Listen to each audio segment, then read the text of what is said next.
Dito po tayo sa tabi po ni Marnie and ngayon po i-soft launching po natin at napaka-importante po kasi lahat po na nandito ngayon sa soft launching is talagang importante po sa mga puso po namin. Kaya eto po, napakaswerte po ninyo kasi ang ginawa po namin ng Ascendra, simple lang, gusto po namin mas makatulong para pagkuha ng pangarap nyo mas madali at mas masaya. Ulitin ko, ang alam natin dati para makuha mo pangarap mo kailangan mahirapan, magpagod, mapuyat, walang tulugan at minsan pati sarili mo na mismo hindi mo na naaalagaan kasi sa paghahataw.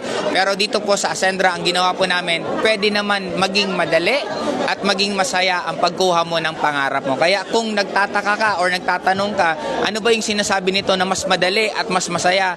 Kung sino man po ang nag-send sa'yo ng bidyong to, para sa akin, tanungin mo na agad.